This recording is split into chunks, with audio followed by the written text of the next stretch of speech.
Welcome to the webinar today, everybody, on rural and remote social enterprises. Really pleased to have, sorry, get my notes up here, Brian Weaver from Impact Hub Inverness and DJ MacSween from Point and Sandwick Trust. Joe Crawford from Glenelg Ferry was scheduled to join us, but has had to cancel, unfortunately. So that means we'll have plenty of time, obviously, now for questions, for extra questions, if they do arise. So without further ado, I will just hand over to Brian Weaver. Good morning, everybody. It's lovely to see so many of you that I've already met over the years. Please feel free to butt in at any time and ask any questions or anything else. What we thought we would do is have a quick bounce round from me to give you an idea of what Impact Hub Inverness does. And then we'll go to DJ, who will tell you about his particular social enterprise. And then if we've got time, we'll come back to me and we can discuss some of the things, some of the general problems that we see with social enterprises having to deal with in remote rural areas. And then maybe we'll have some time at the end to suggest to Duncan Thorpe and other folk from Central Belt the sort of things that they could do that would actually support us in rural areas. Does that sound like a reasonable way forward? Good. Good. I started in Impact Hub. It was HiSES in 2008, and HiSES had started in 2003, and its social purpose was simply to encourage the startup and growth of social enterprises in the Highlands and Islands. And for the first 5 years, we were grant funded. In 2008, we got our first contract rather than our first grant. And changing from being a grant-supported organisation to a contracted organisation made a phenomenal difference to us. What we do now and what we have done since then is we've given business advice to people and individuals and groups who want to start and grow social enterprises. So regularly we're doing things like giving business planning, we're giving board support, we're helping folk to overcome specific problems that they have in the social enterprises. We help them with the marketing, we help them with the financial questions and stuff. So that's the ongoing stuff that we do on a day-to-day basis. And since 2008, we really have never looked for another grant. And I'll keep coming back to that because that's what's made the difference to us. We haven't looked for grants, but we've continuously looked for contracts to be going for. The result of it now is that we've got a far wider remit. So we deliver Just Enterprise for the Scottish Government, but we deliver other contracts. We frequently pick up small contracts for small communities who will be doing things like feasibility studies, community consultations, even cash flow projections, even getting some help to close. We can help with all that. Usually we do that through our Just Enterprise contract, but frequently we do it through individual contracts that we have won ourselves. In 2008, we had 2 employees and we issued 1 invoice a month. Now we've got, I think, 7 employees, 5 full-time equivalents. We've got turnover, which I think this year is going to be about 300,000. We're a non-profit making company that actually makes a profit. And we own a building, which we didn't get a grant for. We got a mortgage from the Royal Bank and we still owe 40,000 quid on that. So what I'm trying to do is paint a picture here for you of an organisation that has never, for the last decade, hasn't relied on grants, because I don't think that we should. If we were going to be giving business advice to other social enterprises, it would be kind of wrong if we were soaking up all of the grants just because we know how to do it. So that's the kind of stuff that we've done. And then 2015, we bought this building that we're in just now. We had more space than we needed, and we decided to go down the route of doing something else. And hot desking appealed to us. And we discovered Impact Hub which is a network of an association of about 100 other organizations, just like ours, all over the world, in all sorts of places. And they all have in common the fact that they are there to support social enterprises. They're there to help people get started and to get over their problems, but they're also there to deliver co-working space. And co-working space is wonderful. We've got about 50 members who come in on a fairly irregular basis, but every day we will have 10 or 12 people coming in. They come in primarily to get out of the house. Sometimes when they're on holiday, they come in to get away from their family members on holiday. But largely they're coming in because they don't, and there's a really big opportunity here. They're coming in because they could work from home, but there's a limit to how much time you can spend at home working. So they come into Impact Hub just to be surrounded by other folk who will be sympathetic and human towards them, so that when they are struggling or when they're miserable, they can look up and say, God, this is horrible. And there's another human being there rather than the cat or the dog. So that's why we have we've had a lot of joy out of being part of Impact Hub. So that's also taken us into international work, because the kind of problems that we help people solve, whether it be in Uist or in Aviemore or in Caithness, the kind of problems that folk in Uist and Aviemore and Caithness have are exactly the same problems that people have in Croatia and Accra and Amsterdam. They are all business problems and they're all social problems. So we've done a fair amount of work for Impact Hub, helping folk internationally. And I'm kind of proud of that, kind of proud of the fact that in the space of 14 years, we've gone from being a small grant-dependent organisation in the north of Scotland to being an organisation that has got an international impact. There's something joyous about that. There's something joyous about it that you can actually do it. And I reckon there's lots of other folk who can do it too. By way of evidence, we've been in Norway this year, we've been in Lisbon this year, and we are probably going to go to Belgrade. In my 8th decade, I've had to get an atlas and start working out where all these places are. So, right, I've spoken enough on what we did. Shall we go and see what it is that the DJ and his friends in Uist have done, because their story is a remarkable one. DJ, do you want to take over? Yeah, that's fine. Thank you very much, Brian. And I can vouch for Brian's and the Impact Hub. They've been very helpful over the years to us. When you need help, you go to them and they will sort out your problems one way or another. If you show up the first slide, Duncan, we'll just launch into it. Give me a second, I'll just share screen. If you want to stop me at any point, ask questions or challenge, then by all means do so.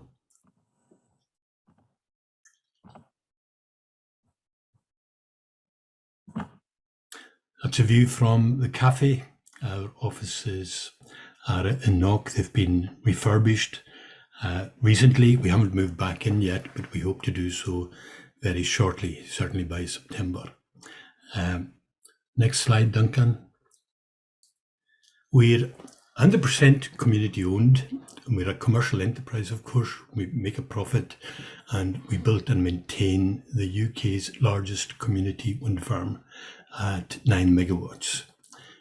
We borrowed 14 million of a bank to do so, which doesn't sound all that much when you say it quickly, but that 14 million came on the back of a very sound business plan.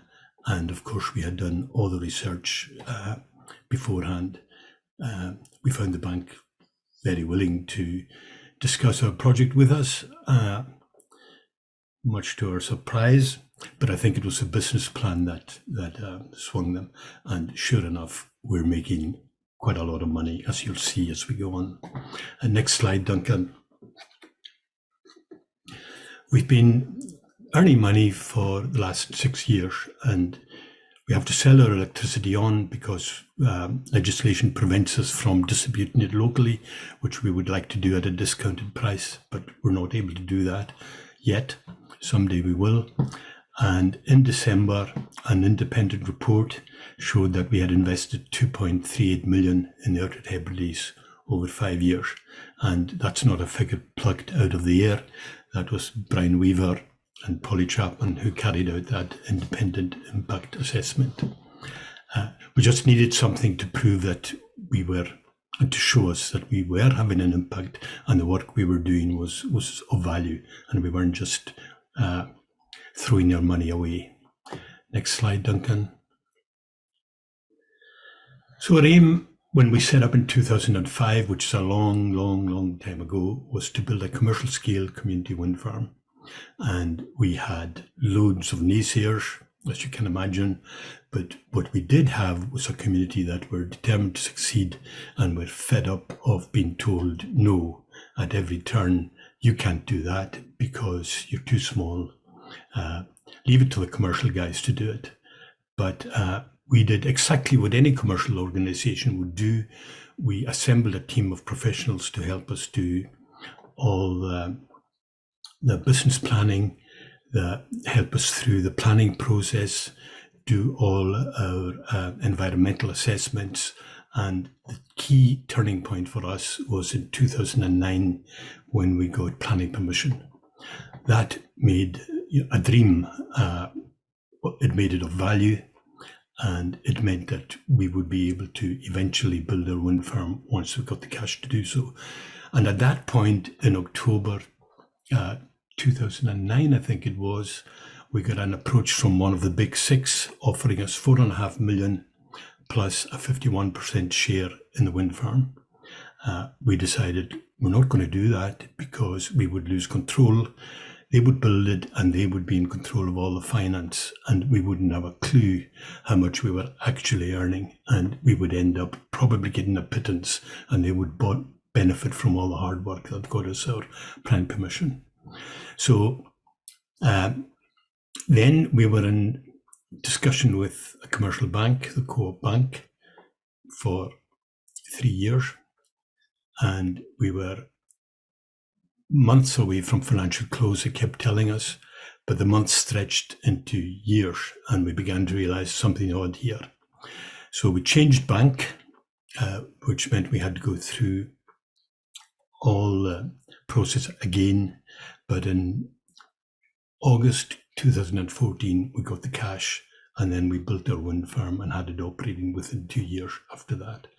All of the Western Isles will benefit, and our aim is to distribute 25 million into the community over the lifetime of the wind farm. Next slide, Duncan.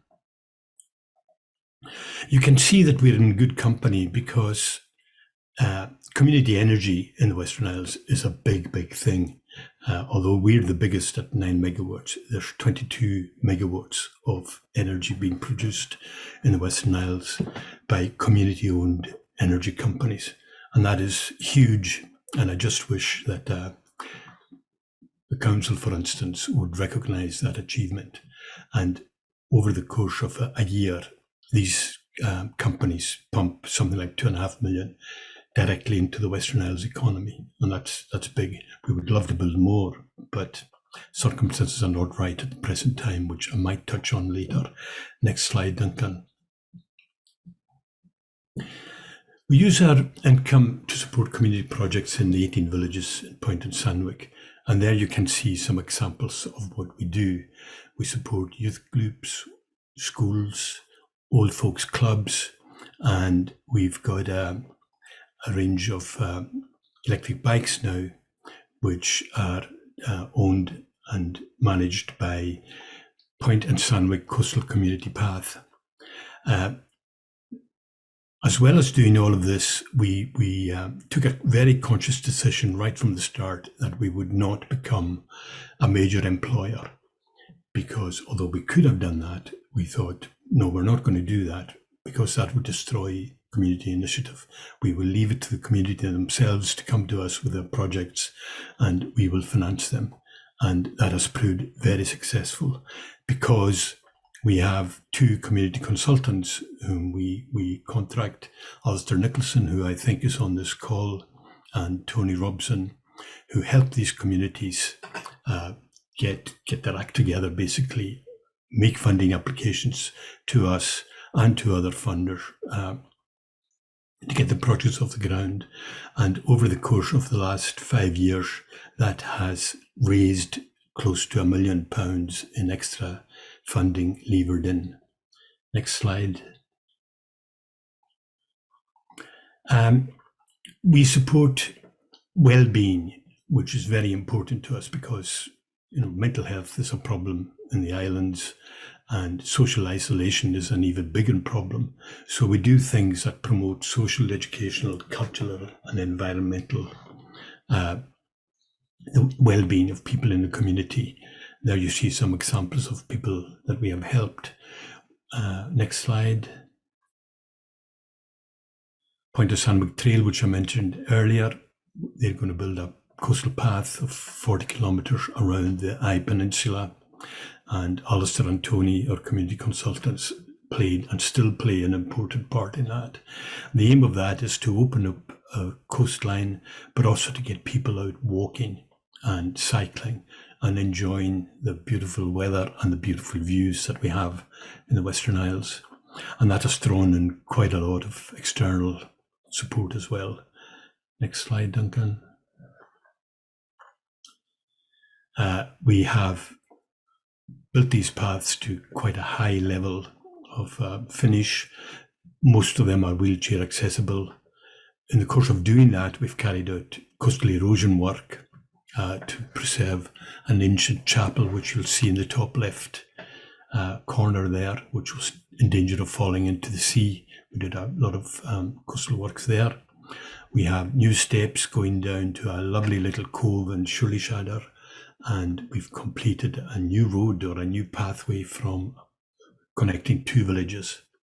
And these are heavily used by people who are out walking their dogs or Sunday walks with kids, prams, what have you. We're very pleased to see all that level of activity despite the weather sometimes. Next slide. I should have mentioned in the last slide that there was 800,000 levered in, but that slide is old. There's probably 1 million levered in now. The Old Knock School, which is our headquarters, we have almost completed a 1.2 refurb of that school, extensive extensions to it, shop and cafe, our own offices, local historical society, community newspaper and community rooms will all find a place in there. And that's been our biggest cash investment to date at 300,000. Again, our community consultants were very involved in that project, and the aim is to make that building as green as possible and to get it about 90% off grid with solar panels, air source heating, and hopefully a turbine in the near future. So we'll be about 90% off grid and earning money, as well as saving on energy costs.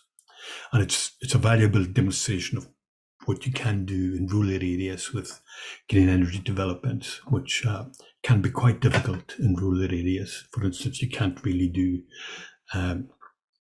heating, community heating in rural areas because the housing is so dispersed. You could possibly do it in the smaller towns, but in our area, it would be a no-no. We'll be moving back into our office in September, and if any of you are dropping by, you're very welcome to come in, and I hope the cafe will be operating by then as well.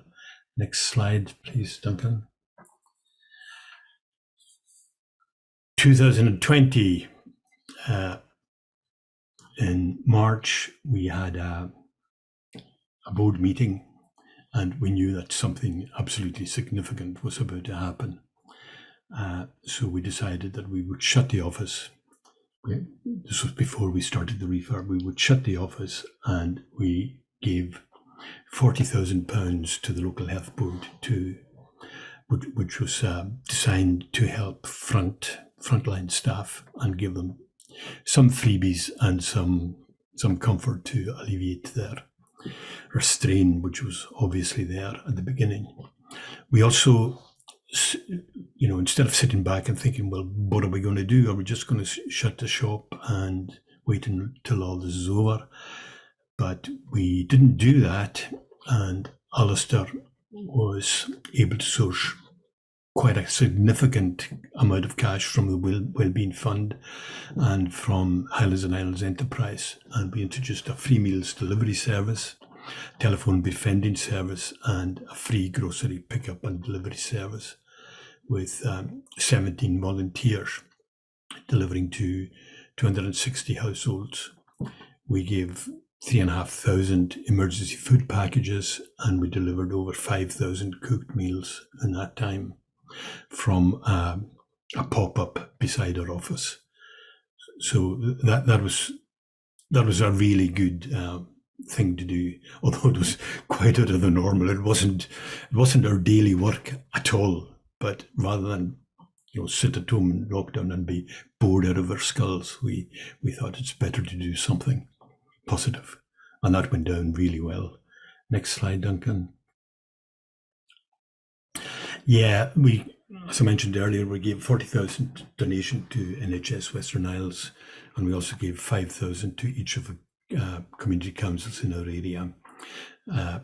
We also worked with Lewis Castle College, who started manufacturing PPE for us with their 3D printer, which we had given them the previous year.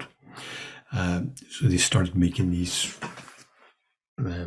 shields, and they were delivered to 7 local authority care homes and 3 private care homes and the 3 hospitals in the Western Isles.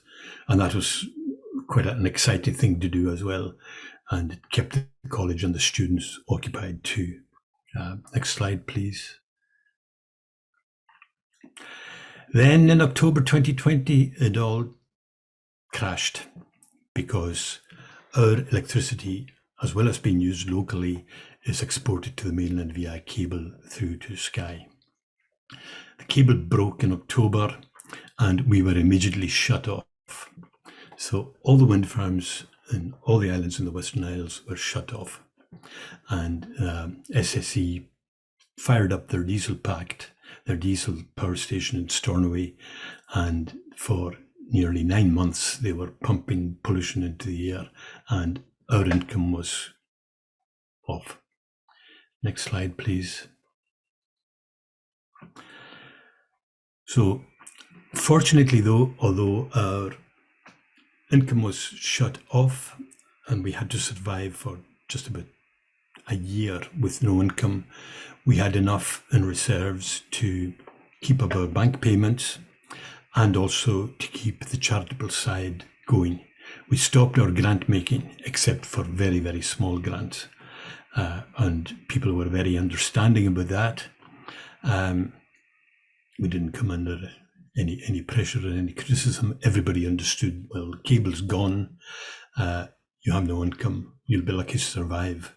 But because we had reserves, we were able to keep the whole show on the road. And then in August of last year, the cable was reinstated, and we have started in a small way to start our grant making process again. We gave the local school 2K for their 10th anniversary party, 2,000 to a local fun run.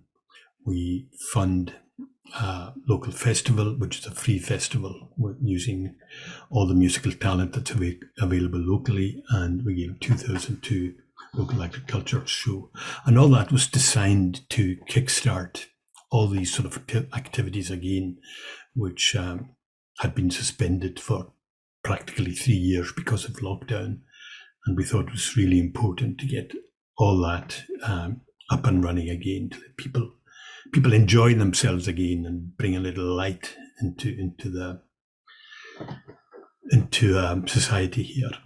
I should have mentioned also that 6 years ago we started a Crawford woodland project, which covers all of the Western Isles, and our aim is to cover the Western Isles in local groves of woodland.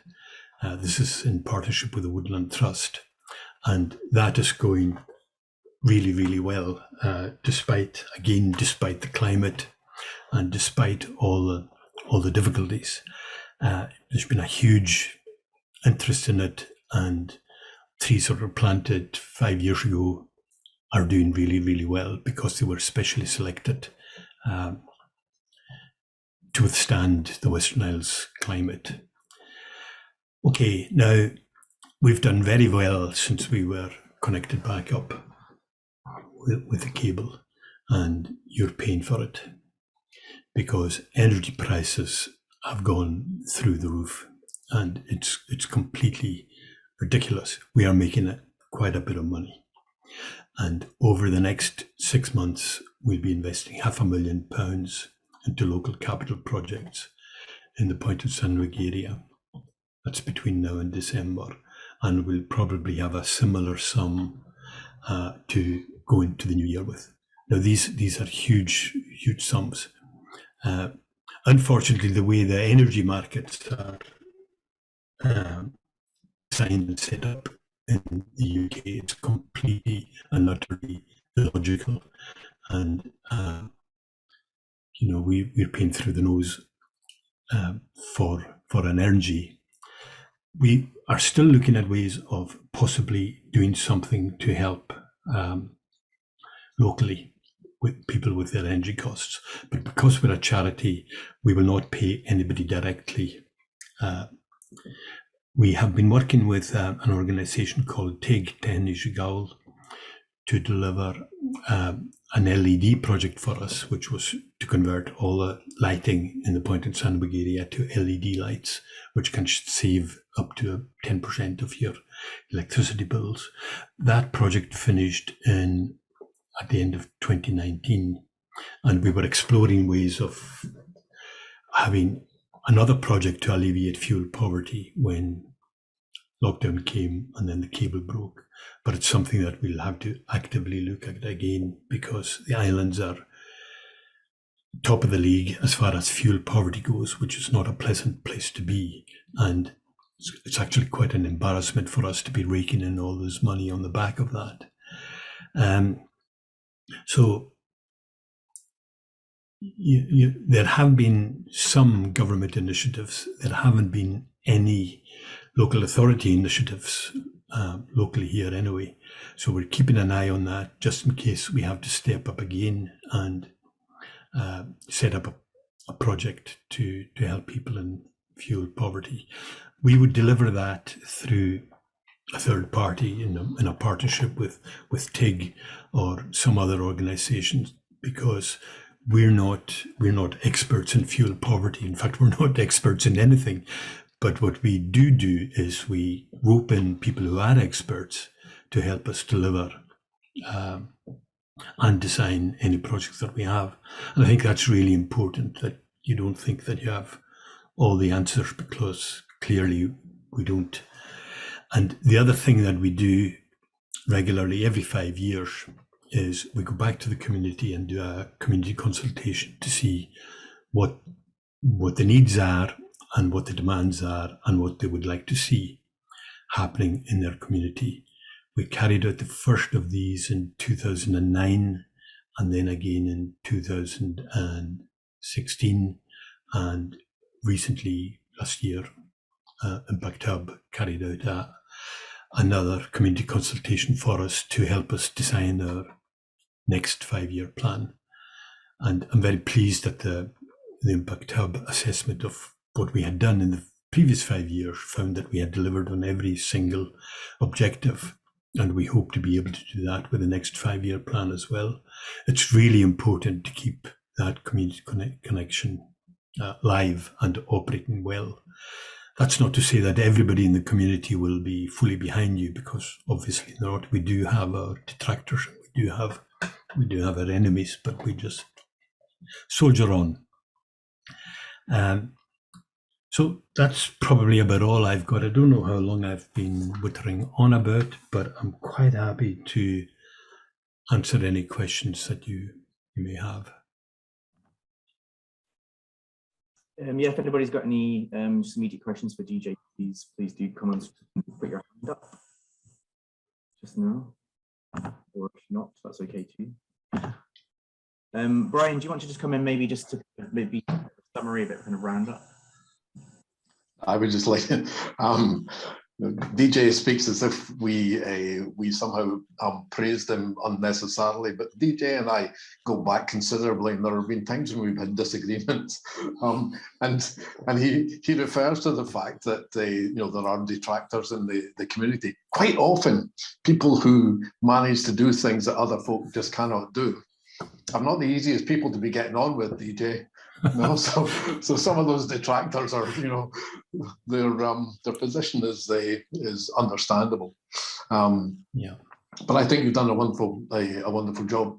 Has anybody got any specific questions that you want to ask DJ? Because there are things that he raised there, things that we believe in as well. Did you see how enterprising they were? They borrowed the money. I mean, people just find that really hard to think that they would actually go out and borrow those kind of sums of money. And if your scheme is well enough thought out and you've got the right experts beside you, then you can do those things. And quite honestly, if you can convince somebody to give you a grant, the chances are that you can convince somebody to give you a loan. And if you've got a loan and it's well designed, then it should lead to the kind of success that the DJ has described there. But we find in our day-to-day work, and it's largely through the inquiries that we get through Just Enterprise, people don't know simple things, and DJ referred to this. When in a year like this, where do you find, if you're living in a city, you can find the accountants, you can find the volunteers, you can find the staff members. But if you're living in a remote rural area, as many of us on here are, you will know what it's like. It's nearly impossible right now to find staff. It's always difficult, if possible at all, to find directors and volunteers. And that's a real problem that we have in rural social enterprises, and we see it everywhere. And it's tied into another thing that happens as well. If you're living in Glasgow or Edinburgh and you're running a social enterprise, if something goes wrong, the chances are that you've got another group round about you and they've had that problem. What we find here is that folk get in touch with us because they've got a problem and they don't know that loads of folk have the same problems. And that's really, really a difficult burden to bear if you are in a remote rural area running a particular social enterprise and something's going wrong and you don't know that you are simply dealing with a problem that loads of other folk have to deal with. There's other things that we have. How do you define a social enterprise when you're living in a remote rural area?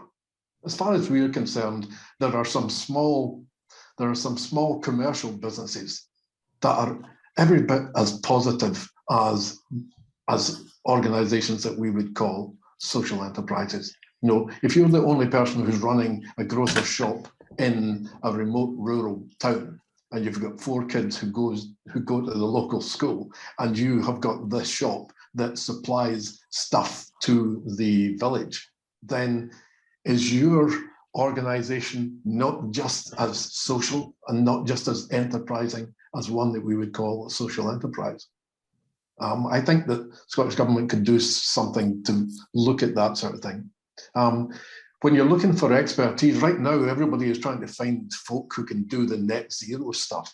Now, if you're in Edinburgh or Glasgow, you'll have experts all over the place. If you're living in Inverness, it is not so easy to find somebody with a net zero ability.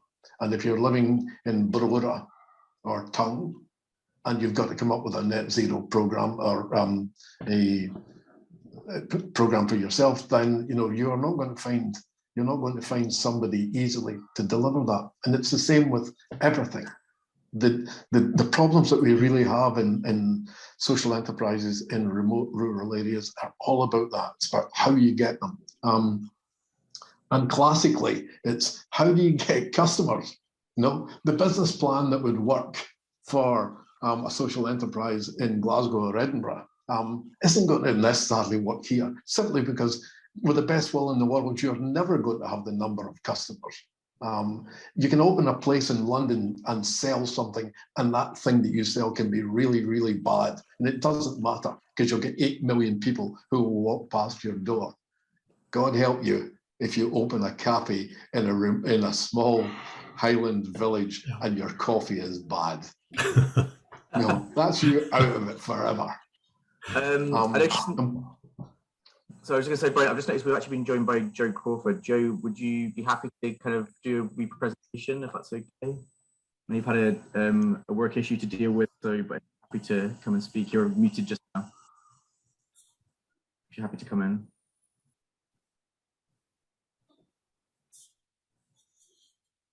Is that it? Yeah, that's it. Yeah. Hi, Joe. How are you? Thanks for joining us.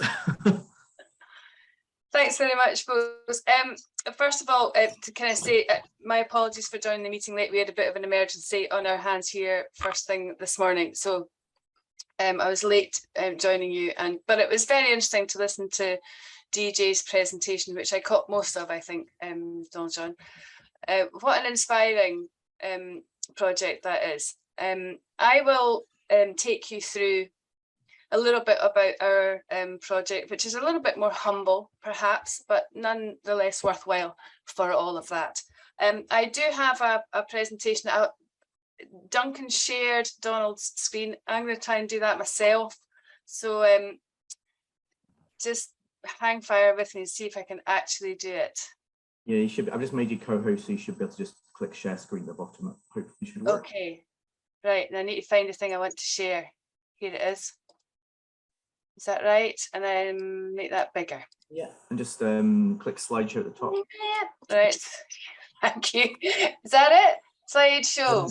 You click slideshow at the very top, just the middle, very top. Oh yes, right. Thank you so much. Right from the beginning. Yeah, perfect. Brilliant. Thank you so much.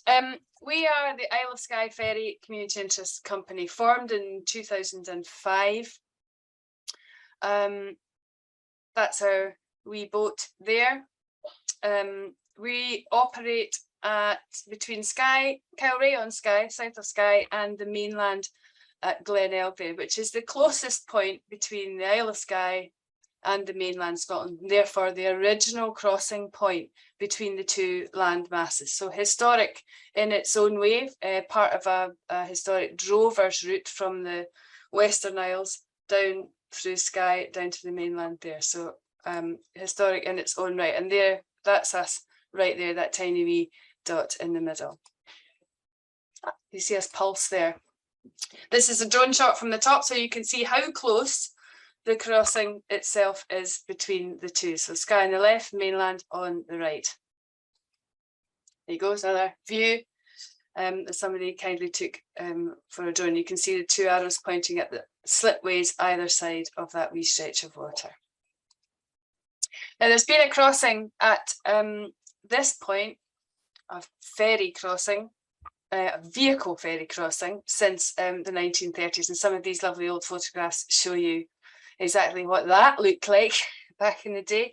A little bit harum-scarum, I suppose, but that really is the first of the turntable ferries that would carry vehicles across. Turntable ferries being the perfect solution for a crossing of that sort, because you just drive on, they turn the turntable around, you drive off at the other side. So no need to do any awkward reversing or any of that sort at either side. The slipway you can see on the right hand side in that photograph, there's Thomas Telford slipways, both sides, so rather interesting in their own right. In the photograph on the bottom left, you can see just at the top of the slipway and just below the road there, a small ramp. Now that's the old original cattle ramp. So when the drovers took their cattle down through Skye down to the south end, they would swim the cattle across that stretch of water at slack tide and then take them out at that cattle ramp there. The building you can see at the top of the wee stretch of road there is an old Drovers Inn, and there's one of those either side of the crossing. In 1982, the boat which is here now, that's the MV Glenelg, came to Glenelg. She was originally built in 1969 for service at Ballachulish before the bridge was built there. She was the last boat to be commissioned by the Ballachulish Ferry Company and steel hulled, which is probably why she still survives today. But when the Community Interest Company took over, after the tolls were taken off the Skye Bridge, the then owner felt that it probably couldn't make this viable for much longer. So he decided to put the company up for sale. Now, what that meant for the community of Glenelg and Arnsdale and on the other side at Kylray was it's going to change the face of these communities entirely. I mean, for Glenelg, there's a mountain pass in, one road in, and the same road out. So it functions very like an island in many ways. And the removal of that ferry was going to be a social experiment that there are a few people here didn't really fancy being part of. So a small group of people got together and decided to put together an application to buy the ferry and keep it in community ownership. Like Donald John was explaining earlier, there were detractors, of course, and some powerful detractors at that. Development Trust at the time, which was newly established in Glenelg, thought, nah, we'll not bother with it. The Community Council weren't particularly supportive either. So it really took a determined, very small group of people to see the project through. Long story short-ish, it was a great success. We managed to take on the boat. Now, the boat was in a hell of a state when we got it. I say beleaguered there. That's me being terribly polite. It's knackered, that boat. So we knew as a company that there was going to be a lot of investment required in order to keep it in the water and keep the business viable. She's the last of her kind in the world, that boat, manually operated turntable ferry. So the guy there on the top jumps off, ties up the boat, and then pushes the turntable round with up to 6 cars on it. It's beautifully designed. But there isn't another one in the world anymore. And we make that claim with some conviction now. We used to say Scotland and then thought, well, Britain, sure. And then we just started saying the world. And nobody has ever come back to us and said, oh, I actually saw one of them when I was on holiday and wherever. Nobody has ever said it. So we're more and more, as every year goes by, more confident that we're absolutely right. She is the last of her kind in the world. And we have a social media reach this year of up to over 10 million people. So the more people who don't say you're wrong, the more we think we're right. We've done quite a lot of extensive restoration work to that old boat. In 2013, the old turntable, the original turntable, was taken off for the first time. So beautifully designed, Scottish design, that only half a dozen bearings needed to be replaced in that whole thing. Brilliant. And there she is sitting down at the Kishore at the bottom of the Applecross Pass there at the Berg, in newly painted, sandblasted and painted. So a lot of the initial income from the company has been invested into preserving that vessel and the infrastructure that goes alongside it. So in 2014, we paid for the Glenelg slipway to be repaired. It was falling to bits. And you know, if you don't have a slipway, you don't have a business. Now that slipway is privately owned, and we've had, in the history of our resistance, some not, I'm going to try and be really diplomatic here, not so easy relationships with landowners. Now the slipway either side is privately owned by 2 different people on either side. So that in itself has caused some complications. But we had to take leases on for both of the slipways, 2 separate leases, in order to use them, because if you don't have a slipway, you don't have a business. And if the slipway falls into disrepair and becomes dangerous, you don't have a business. So it was a really absolutely vital that these were made safe and would last, you know, bits wouldn't fall off into the water. So that was a big investment for the company as well. That was 2014. And the photograph at the bottom shows you, it looks like a wee motorway now. Doesn't look like that now, but it did look like that once it was fixed. We had the Kelvin T6, the original engine, got an overhaul in 2015. The boat went down to Malig Boatyard for that work done. Again, you know, they don't make these engines anymore. And in fact, what we have discovered is that Kelvin never made two engines the same anyway. So even if, you know, old boats that have Kelvin T6, you think engines in them, they're all made specifically for each individual vessel. So they're, you know, if something goes wrong with the engine, it's really difficult to source a replacement part. Sometimes they have to be specially made.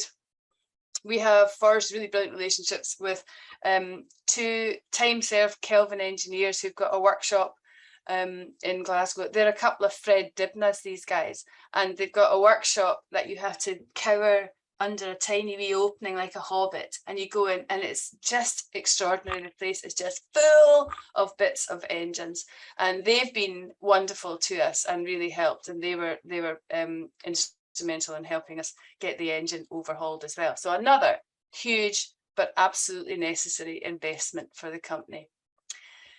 Then we took the old wheelhouse off the boat because it was knackered, and replaced it with a brand new fit for purpose with nice electronics and all that, whilst maintaining the look of the ferry, because it's important that she looks as she did, we think, in terms of her preservation and restoration. That's the new wheelhouse being lowered on after being fabricated at Kishorn Boatyard. There's Colin MacDonald, skipper, sitting in the window there on the left-hand side. So that was 2017. We're not shy of a party at the Glenelg Ferry, and this was the party we had on the slipway and on the boat to celebrate the new wheelhouse and rehanging of the ship's bell, as you can see there. And these events, as we call them, they're small scale. It's very much for local people, but you know, visitors get involved, of course, as well. But we are justifiably proud of the work that we've done to keep that boat in the water, to keep a little bit of living history on the go here in this small remote community, and of the difference that it makes, this operation, to the small community in Glenelg and of course in Kyle too. So an excuse for a party, of course, and it's all good publicity as well. In the business plan, original business plan for the ferry, it was always considered that there would be two income streams for the ferry company. So fares from the ferry and the selling of merchandise, sales, if you like. So we divide our two income streams into fares and sales. And the small lighthouse that you can see in the photograph there is a former Sandwick lighthouse, which was removed and replaced with an automated one. And the community thought, oh, we need to keep this, it's a lovely wee thing. So it sits at the top of the Glenelg slipway and acts as a small retail outlet, a wee shop, and has done since 2005 and continues to do so today. But it was the only retail outlet that the ferry had to use. And it was just stocked with shelves, as you can see there in the picture. We sold mugs, t-shirts, coffee in flasks, packets of biscuits, that kind of thing. And it turned over about £12,000 every season between April and October. So it's a significant contributor in sales, but we always had a plan that that's the one side of the business that we could grow. So what we did was, and it was a long and protracted and complex process, because landowners are not the easiest people to deal with often. And you have to just bloody well get on with it anyway. That's been our mantra. So I know it's a good idea. We know that this will help. In fact, we knew that having a retail outlet of some sort was going to be absolutely essential to the sustainability of the company. You can't just keep on raising fares endlessly until it becomes untenable. You can get on the Skye for nothing on the bridge. People don't have to cross with us. So we market the ferry as a kind of unique experience. But if it becomes a unique experience that's ridiculously expensive, people will stop coming. So we knew there was a kind of cap, and it's also capped in a sense of we can only operate in daylight hours. We can really only operate viably in the summer months, with weather and so on. It would make it impossible in the winter. So we knew there was a sort of limit to what we could do with the ferry. It can only carry 6 vehicles at a time if those vehicles are normal sized cars. So the sales part of the business was the one thing we knew that we could develop, and it was in the plan right from the start. Now, in 2015, I think we started the process of trying to secure a piece of land and then find funding in order to build a small retail outlet, which we have eventually done. Shore station building that you can see sits above the Glenelg slipway.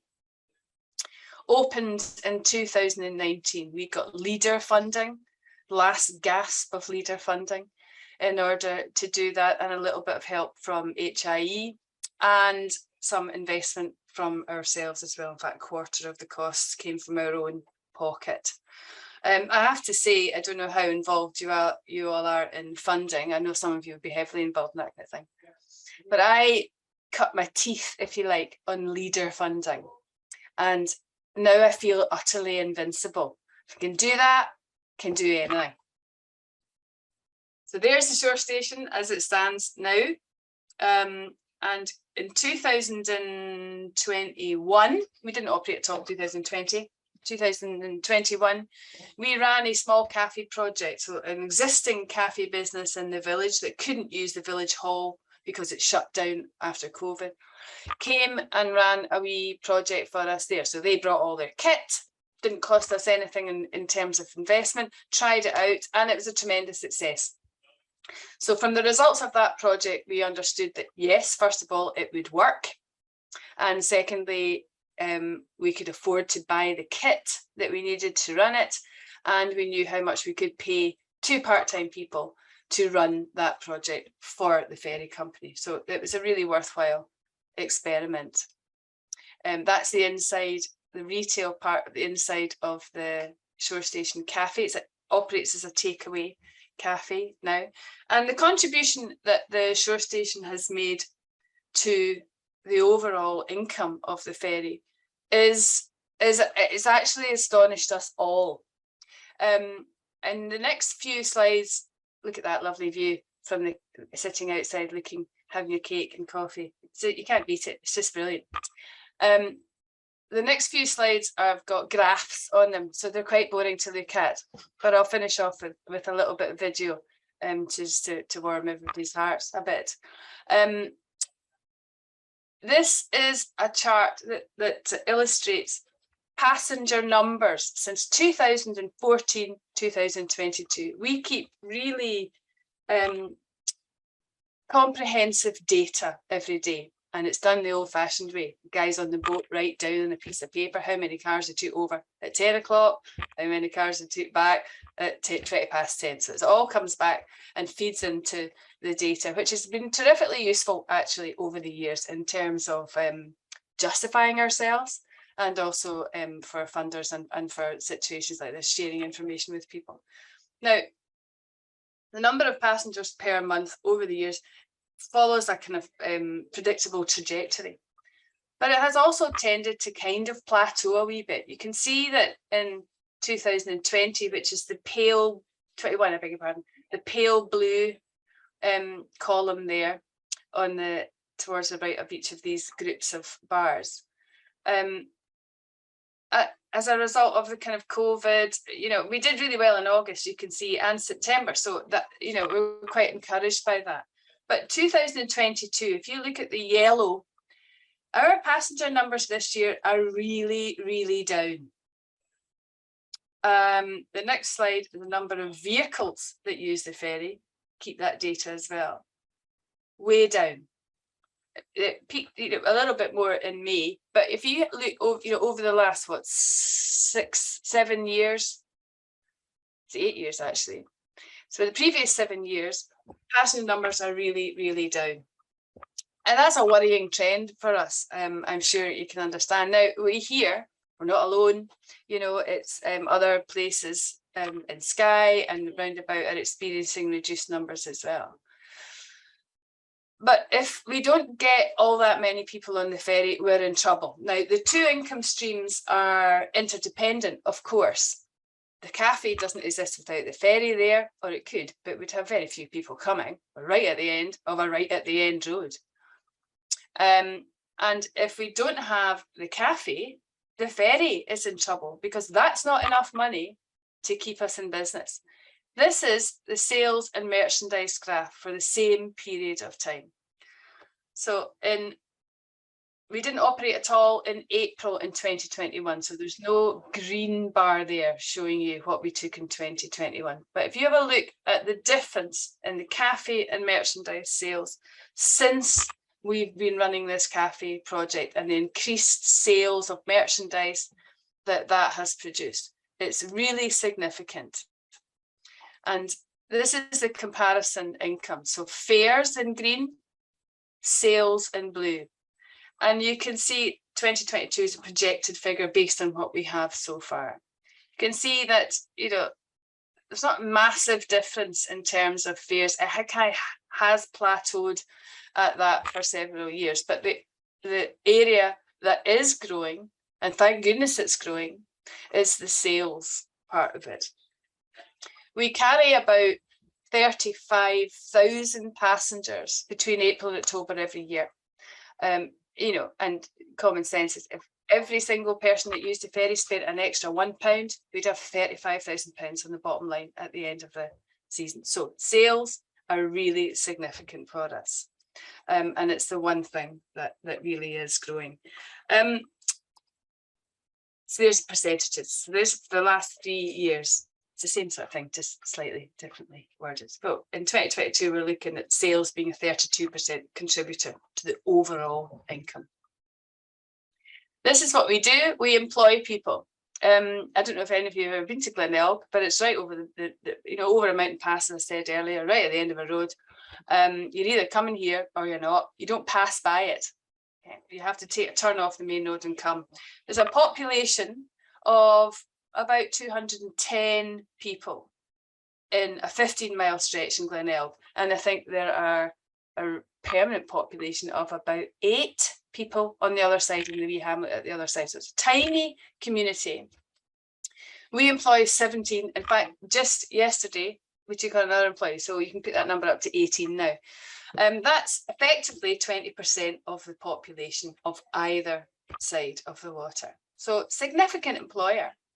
And operating in a heavy regulated industry, these people receive really rigorous training, and it's transformative for youngsters in particular. It makes a world of difference to the adult population here, where they can stay, they've well-paid work, paying above living wage, so it's proper employment. And without that, these people would struggle. They certainly have to go elsewhere. So I'm just good. I think that's the end of my. Yeah, it is. So if you will just hang with me, I've got a tiny wee video just to share with you. I think I can do it anyway. 1 second. I don't know how to do it again. Duncan, help me out here. How do I share a new screen?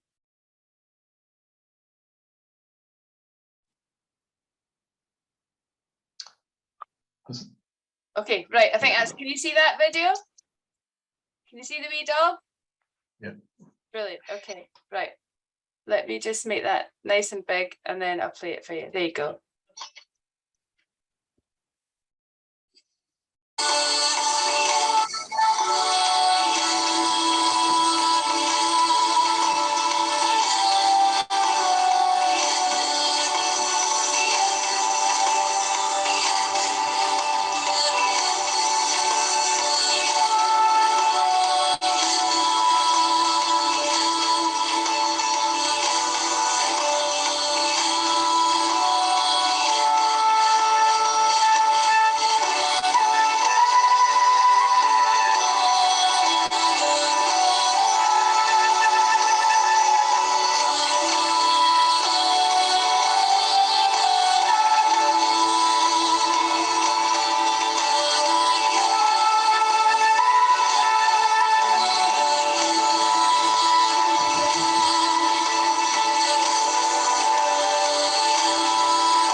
There you go.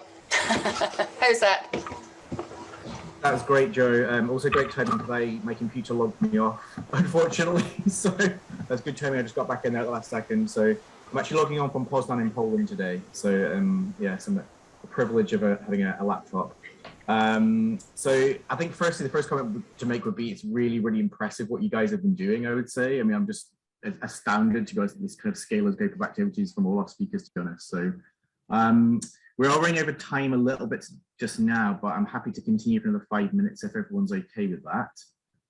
If that's all right. Obviously, if you have to go, you can go. But I was just thinking Alistair and Marcus have both had their hands up for quite a while. So Marcus, if you wanted to kick off with your question or questions.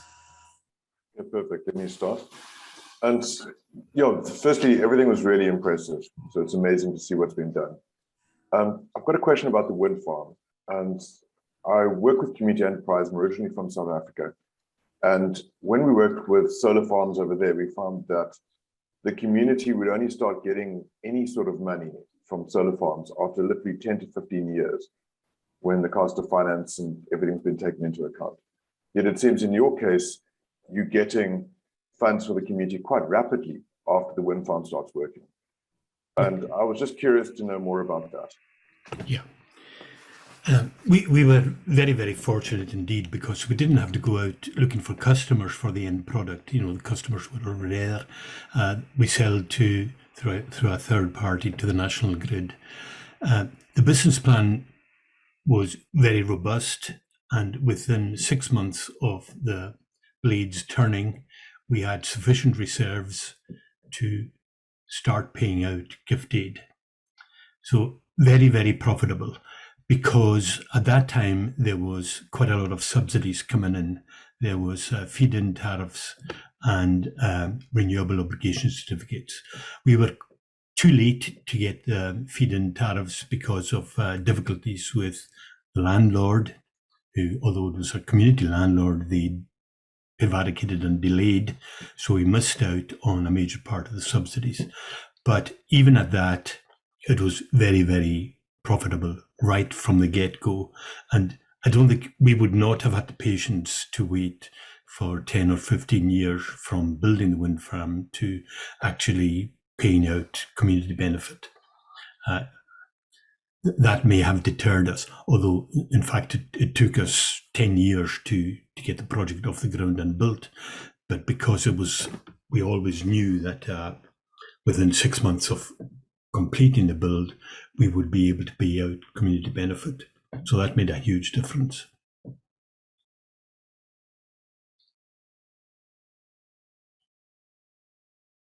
So does anybody else want to come back on that particular question, Brian or Joe?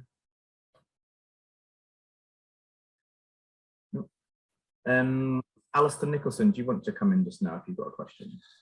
Well, it's more a comment, but it was also very interesting to hear Joe, because as a child, my parents used to regularly cross on that ferry when she was at Ballachulish. So it was very interesting to hear that boat still operating. But going back to the points that Brian was making much earlier, and mentioning the difficulty about organizations or enterprises being able to access the support they need. I think one of the certainly the things I've noticed in the last period of time is that for a lot of organizations, the grants will actually come in with very short timescales, and often there is insufficient time to actually get good cases put together, particularly planning permission and other things are also required. But one of the things, I mean, my own kind of motto is about feeding opportunity and starving problems. And as part of that, we kind of have developed, the other community consultant and I have also Donald John, and we've developed a thought process of trying to get as much shovel-ready projects ahead of funding coming in, and the fact that PST, when it has its funds, has got money that can be put up as match, and that the other colleague is a community consultant, is an engineer, that actually I think is very helpful in us being able to put together projects that are quickly able to be finished, and often is not reliable, reliant rather on local authority funding, and I think that's quite important in being able to release the kind of entrepreneurial spirit that goes with the way that PST works. Does any of our speakers want to comment on that particular point? Brian? Yeah, I would simply agree with that. We see a lot of social enterprises who are driven by the need to serve their community, and the result is that they tend to spend every halfpenny that they've got. We run our organisation like a commercial organisation, and therefore sometimes we build up a pile of cash. We build up a pile of cash to do exactly what Alistair was talking about there, to be opportunistic when something comes along that really suits. We bought this building because at the time we'd been thinking about buying a building, and we had built up the money to do it, and we had the business plan there. We're currently looking to do it again. And again, we've done the same thing. We've got the plan and we've got the cash buyers, so that when the opportunity comes, we'll be able to move fast. Grants can really, really slow you down. Joe, DJ, do you want to come back on any of those points? Don't feel obliged, but yeah, on that point, I guess with our situation being specific to us, and whilst I'm absolutely understand what Brian is saying there, being opportunistic isn't always that easy in a rural situation. Yeah, Brian and the Impact Hub team have done incredible things, and saying, we bought this building, looking at other things. We're rather limited in that sense. We have we were able to get the small car park, which the shore station sits at the rear of, from the Highland Council, because they were wanting rid of the burden of that. So we got that rather easily. But being able to develop in any other sense in terms of land has proven to be really very difficult. There's obviously there's another slipway at the other side. There's another landowner over there who just won't play ball with us. So that's a real struggle. And in terms of the human resources, to progress that, I'm being rather careful. You can probably sense about exactly what I say, because I know this is being made available on other forums. In order to progress any development of that sort on the other side, is going to require a level of expertise and time that we perhaps are lacking here. As I said, it's a tiny community. Human resources are in short supply, adequate human resources. So that's one of the difficulties, that being terrifically rural and having a small pocket of people that you can call on can throw up. That it makes it different. It is a different scenario in terms of location. So we are running a bit over time, as I mentioned. So I'd just like to end with a kind of question, I suppose, kind of comparing urban and rural areas in a sense. So I think people in urban areas don't really understand often. We have people like me. I live in Dunfermline near Edinburgh. I don't really understand what it's like to manage a social enterprise in a rural and remote area. So I suppose it's kind of expanding on what some of the stuff speakers have already said, but if you had to identify one key difference between, your social enterprise and the social enterprise maybe in Edinburgh and Glasgow, what would that be? And possibly similarities as well. What similar kind of challenges do you face, do you think, compared to social enterprises in urban areas? So I'll just throw that open to our three speakers. It's not too complicated a question. Brian? From our side, I would say the problem is always about people, the availability of people that Joe just raised there. In Inverness, we can just about do it. The further out from the town that you go, then the more and more difficult it gets. and you can be lucky, and you can really strive for it. And these folk, both of them, have shown you that it is possible to run astounding social enterprises in remote rural areas. What you aren't seeing is the sleepless nights that they've had when they just genuinely did not know what it was they were going to do, because they did not have the engineer to hand or the expert to hand that you can get in a city. So it's always about people. Very good point. I think the sleepless nights are more than compensated for by the sheer joy of success, however minor. And I've seen you some days when it wasn't.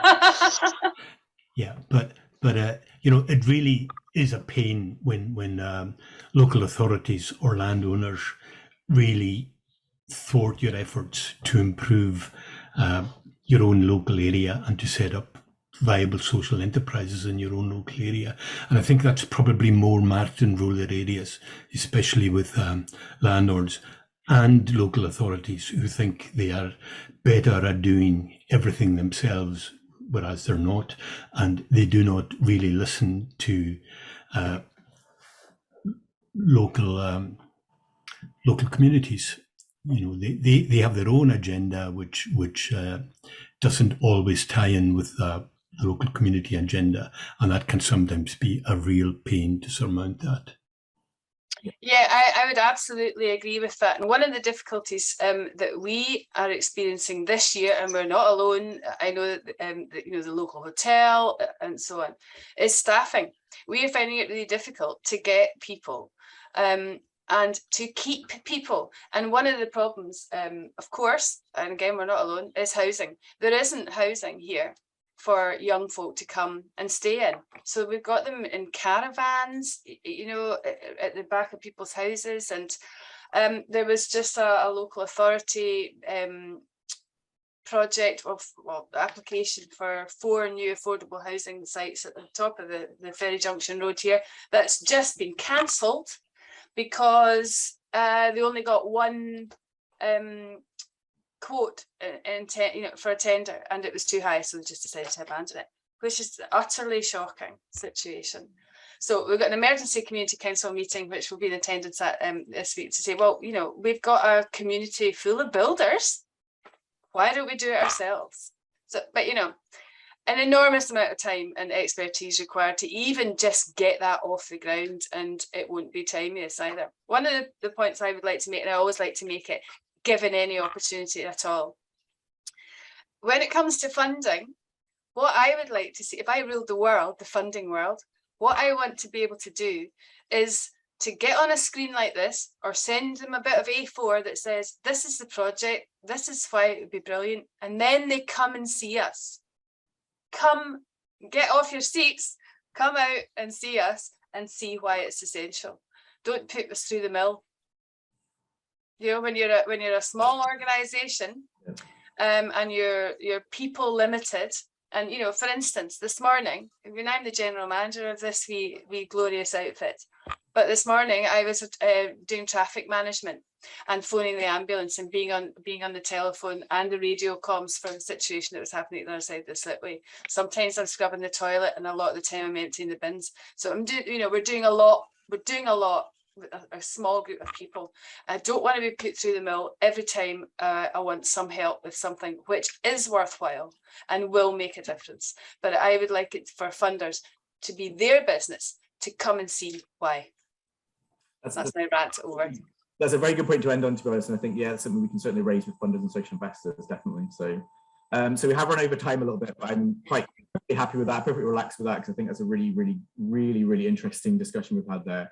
And I'm really mind-blowingly impressed by what's happening, to be honest, in our rural and remote communities.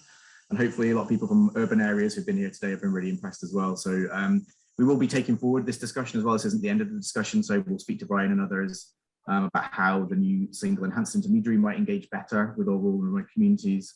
But yeah, just huge thanks to our speakers today. Thanks everybody for coming along. It's been a really busy session today as well, I think, so we've not had a chance to get everybody's questions, I don't think, but any questions you want for our speakers, please do pass on to me. Yeah, and just really impressed, to be honest, and look forward to catching up with you again soon, and have a good day.